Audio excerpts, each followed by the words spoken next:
आज हम लोग 10th क्लास के ऑब्जेक्टिव क्वेश्चन को बनाएंगे। उसे ऑब्जेक्टिव क्वेश्चन को बनाने से पहले हम लोग कुछ बेसिक सीख लेते हैं, क्योंकि बेसिक ज़रूरी है ऑब्जेक्टिव क्वेश्चन को हल करने के लिए। जैसे में कि देखिए, बेसिक में यही है। पहला है प्रकृत संख्या। प्रकृत संख्या इसे n से सूचित किया जाता है। देखिए, प्रकृत संख्या किसे कहते हैं? इस दुनिया में सारी वो संख्याएं, जो दुनिया में जितनी भी संख्याएं हैं उसे हम लोग प्रकृत संख्या बोलते हैं। जैसे कि 1, 2, 3, 4, 5, ये सारी प्रकृत संख्याएं हैं, जीरो के छोड़ा के। अब देखिए, इसके बाद दूसरे नंबर पर है पूर्ण संख्या। हम लोग जल्दी से समझ लेते हैं। पूर्ण संख्या इसे W से सूचित करते हैं। यह जीरो से लेके अनंत तक होता है। इससे जीरो से लेकर अनंत तक होता है। पूर्ण संख्या जीरो से लेकर अनंत तक होता है।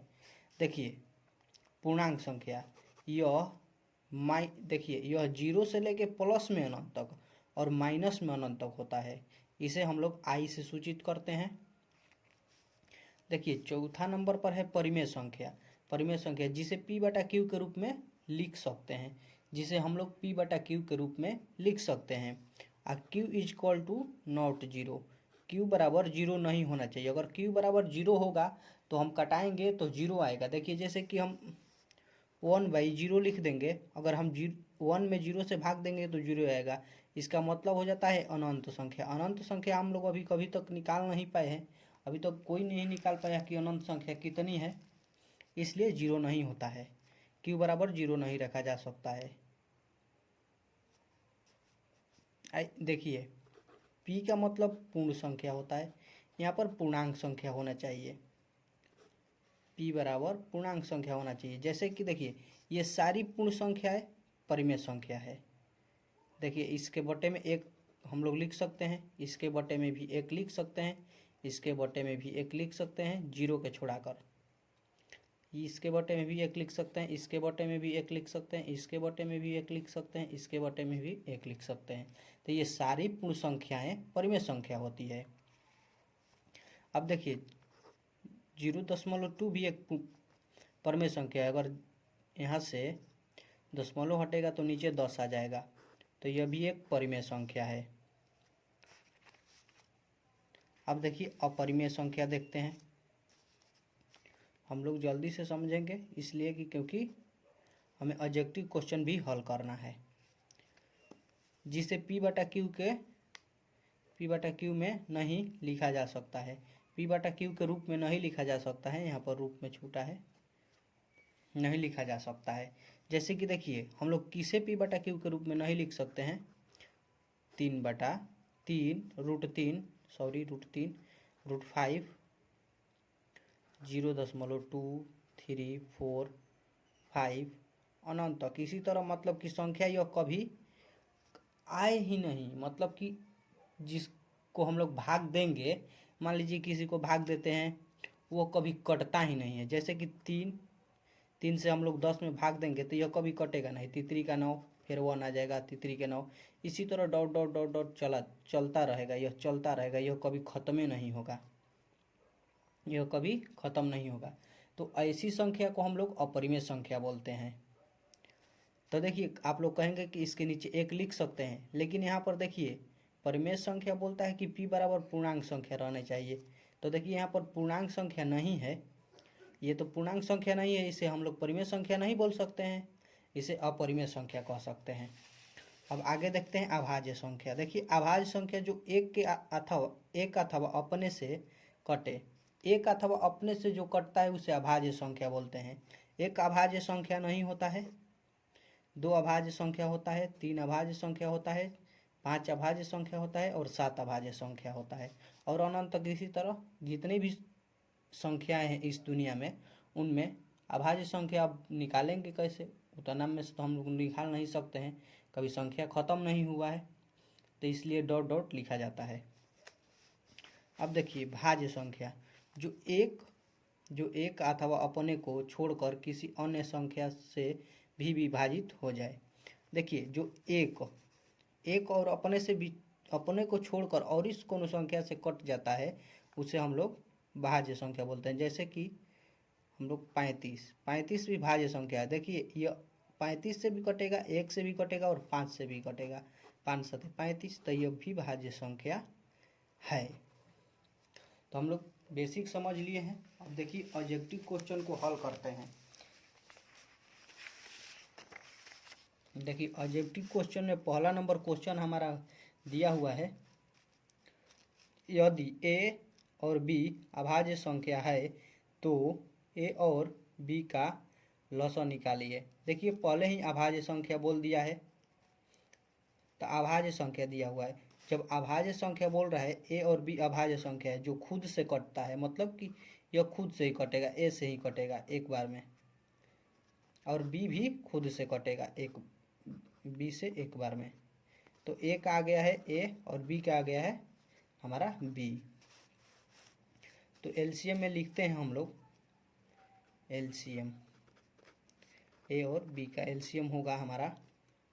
देखिए जो नहीं मिलता है उसे भी हम लोग लिखते हैं एलसीएम में। तो ये दोनों नहीं मिल रहा है, ना इसमें a है ना इसमें b है, तो हम लोग दोनों को लिख सकते हैं a इंटू बी। हमारा आंसर होगा a इंटू बी। इसमें दिया होगा a इंटू बी। देखिए यहाँ पर a इंटू बी दिया हुआ है। इन दोनों के बीच में कोई और चिन्ह नहीं है, तो इसमें गुणा का चिन्ह रहता है। अब देखिए दूसरा नंबर क्वेश्चन को हल करते हैं। निम्नलिखित में से कौन अभाज्य संख्या है? देखिए अभाज्य संख्या, फिर अभाज्य संख्या की बात हो रही है, तो हम लोग अभाज्य संख्या समझे अभी कि जो खुद से कटता है उसे अभाज्य संख्या बोलते हैं। तो देखिए 15 तो दूसरे भी संख्या से कट जाएगा।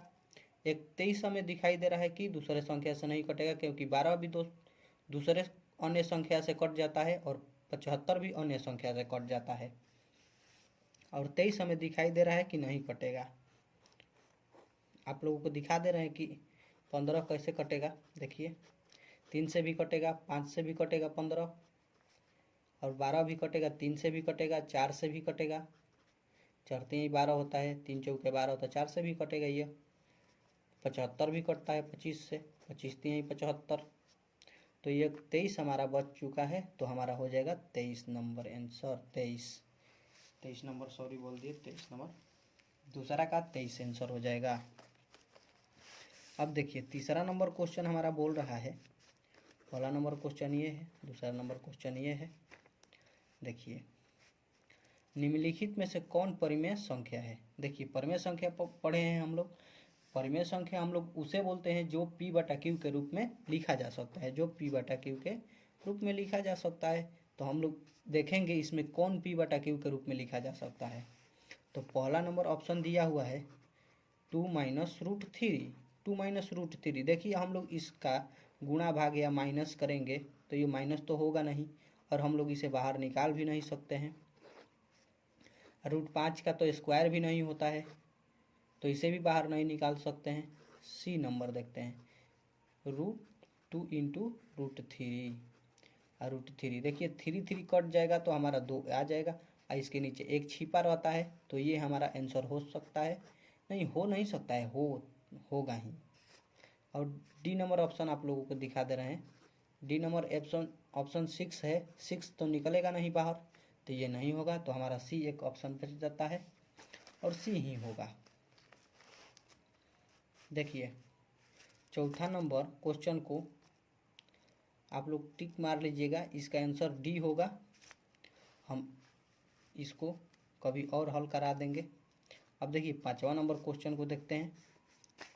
पांचवा नंबर क्वेश्चन, देखिए पांचवा नंबर क्वेश्चन को हम बनाते हैं। आप तो पहले पढ़िए पांचवा नंबर क्वेश्चन क्या दिया हुआ है।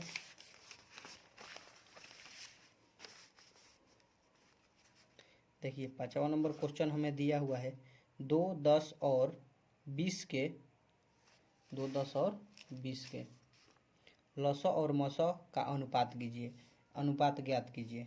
लसा और मसा का अनुपात ज्ञात करना है, तो हम लोग इसको पहले बनाएंगे। 2 का करेंगे तो 2 से कटेगा एक बार में, 10 का करेंगे तो ये 2 से कट जाएगा 5 बार में, और 5 एक बार में कट जाएगा। और देखिए 20 भी कटेगा 2 से 10 बार में, और 10 भी कटेगा 2 से 5 बार में। तो हमारा 2 का आ गया है 2 और 10 का आया हुआ है 2 गुणा 5 और देखिए 20 का आया हुआ है हमारा 2 के पावर 2 और 5।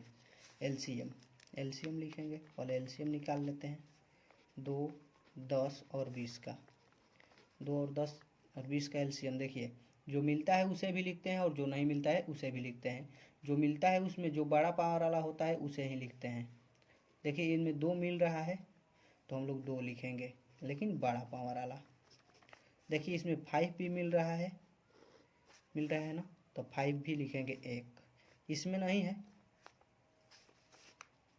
तो हमारा यह हो जाएगा 4 गुणा 5, क्योंकि 2 के पावर 2 है तो इसका मतलब 4 हो जाएगा और 4 5 20 हो जाएगा। अब देखिए एचसीएफ ज्ञात करते हैं। एचसीएफ वही होता है जो मिलता है और छोटा पावर वाला होता है। देखिए तो छोटा पावर एक यही मिल रहा है तीनों में, तो यही होगा सिर्फ, तो हमारा 2 आ गया है। देखिए एलसीएम और एचसीएफ का अनुपात ज्ञात करते हैं। एलसीएम हमारा दिया हुआ है 20, 10 दूनी 20, तो हमारा हो जाएगा 10:1। देखिए इसमें आंसर भी दिया हुआ है, दूसरा नंबर होगा 10:20। हम इस क्वेश्चन को भी हल कर लिए हैं। अगला क्वेश्चन को देखते हैं। अगला नंबर क्वेश्चन बोलता है सबसे छोटी भाज्य संख्या और छोटी अभाज्य संख्या का मौसा ज्ञात कीजिए। सबसे छोटी भाज्य संख्या, तो सबसे छोटी भाज्य संख्या कौन होगी? आप लोगों को भाज्य संख्या बताएं शुरू से लेकर। भाज्य संख्या उसे हम लोग बोलते हैं जो एक के अलावा एक और अपने के अलावा और संख्या से भी कटे, भाज्य संख्या बोलते हैं। जैसे कि 4 एक भाज्य संख्या है। सबसे छोटी भाज्य संख्या 4 है और सबसे छोटी अभाज्य संख्या हमारा 2 है। तो इन दोनों का हम लोगों को मौसा ज्ञात करना है। तो 2 दूनी का 4 और 2 एकम 2, तो 4 का आ गया है 2 के पावर 2। ये 2 से एक बार में कट जाएगा और 2 का आया हुआ है 2। तो एचसीएफ ज्ञात करना है तो सिंपल है। देखिए इन दोनों में जो मिलता है उसका छोटा पावर वाला होता है, 2 हमारा आंसर हो जाएगा। चलिए अगला नंबर क्वेश्चन देखते हैं। 2 लगातार संख्याओं का मौसा ज्ञात कीजिए। 2 लगातार संख्याओं का मौसा ज्ञात करना है। तो 2 लगातार संख्या, देखिए कौन नंबर क्वेश्चन था? 6 नंबर क्वेश्चन था। 7 नंबर क्वेश्चन को हम हल करते हैं। 2 लगातार, तो देखिए 1 और 2 होगा। लगातार संख्या तो यही है ना, अनंत तक इसी तरह चला जाएगा। तो 1 का और 2 का निकालेंगे तो 1 तो एक बार में कट जाएगा और 2 से एक बार में कट जाएगा। तो 1 का 1 आया हुआ है और 2 का 2 आया हुआ है। हम लोगों को मौसा ज्ञात करना है, एचसीएफ ज्ञात करना है। तो एचसीएफ ज्ञात करेंगे 1 और 2 का। तो देखिए इसमें नहीं मिलता है जॉब, तो हमारा एचसीएफ 1 होता है। याद रखिएगा, आप लोगों को परीक्षा में जल्दी क्वेश्चन बनाने में मदद होगी।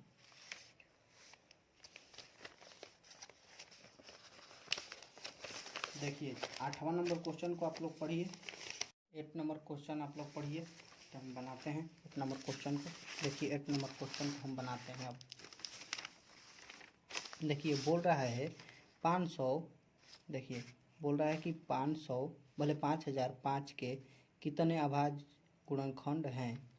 बोल रहा है 5005 के कितने अभाज्य गुणनखंड है, तो हम लोग निकालेंगे। देखिए निकाल कर आप लोगों को हम दिखाते हैं।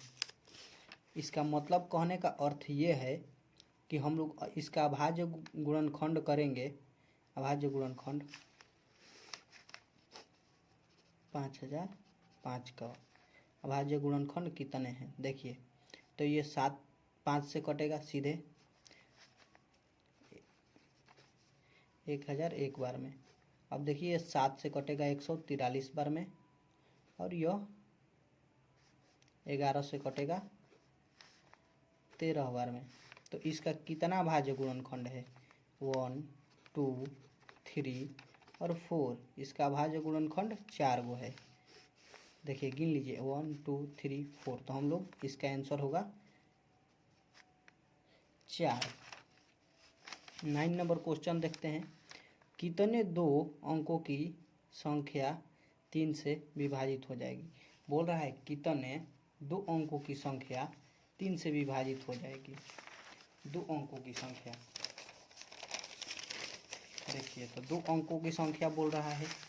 तो देखिए, दो अंक की संख्या क्या होता है। पहले देखिए 10 होता है, 11 होता है, 12 होता है, ये हो जाएगा हमारा हो जाएगा 12 के बाद 13, 14। तो इसमें से कौन कौन संख्या 3 से विभाजित होती है। तो पहला संख्या यह है जो 3 से विभाजित होती है। तो हम लोगों को कैसे इसका बता सकते हैं कि कितनी संख्या 3 से विभाजित होती है दो अंकों की। 99 तक होता है, अंतिम 99 तक। तो देखिए, इसे निकालने के लिए an बराबर a plus n minus 1 D का सूत्र लगाया जाता है। देखिए, इसमें प्रथम पद हमें देखिए इसमें से देखेंगे 3 से कटने वाली कौन संख्या है। एक 12 है, 12 के बाद हमारा आ जाएगा 15, 18। तो पहला संख्या प्रथम पद दिया हुआ है 12, प्रथम पद 12 दिया हुआ है। ये सूत्र है इसे बनाने के लिए। यह देखिए क्वेश्चन बनेगा हम लोग जब 5 नंबर चैप्टर पढ़ेंगे तब। इसका डी दिया हुआ है 3 और n का मान हमें निकालना है कितना है। n का मान निकालना है और an का मान दिया हुआ है। देखिए an का मान दिया हुआ है 99, क्योंकि अंतिम संख्या है 99 जो 3 से विभाजित होगी। तो an बराबर 99 है। a बराबर हमारा आया हुआ है 12 प्लस n बराबर हमारा तो n निकालना है और d का मान दिया हुआ है 3। 99 इधर से आ जाएगा 12 तो हो जाएगा माइनस n माइनस 1 डी होगा। अब देखिए घटाएंगे तो हमारा आ जाएगा 7 और इसमें से घटाएंगे तो 8 आ जाएगा। अब देखिए n माइनस 1 3 हो गया है। इधर आएगा 3, इधर आएगा तो हो जाएगा बटे के रूप में, इधर गुणा में है। देखिए तो कटाएंगे तो कितने बार में कटेगा, 3 दूनी का 6, 3 दूनी का 6 होगा, 3 नवा 27, 29 हो जाएगा। हमारा 29 आया हुआ है। n माइनस उधर बचा हुआ है n माइनस 1, n माइनस 1 इधर आएगा तो जोड़ आ जाएगा तो हो जाएगा 30। हमें 30 ऐसी संख्या है जो 30 ऐसी संख्या है, सॉरी हम बनाते समय हम देख नहीं पा रहे हैं स्क्रीन पर, इसीलिए उधर छिप गया। 30 ऐसी संख्या है जो 3 से विभाजित होगी। तो इसमें इसका आंसर हो जाएगा हमारा 30।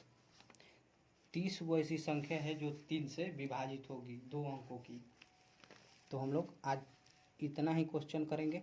अगले वीडियो में और हम क्वेश्चन हल करवा देंगे।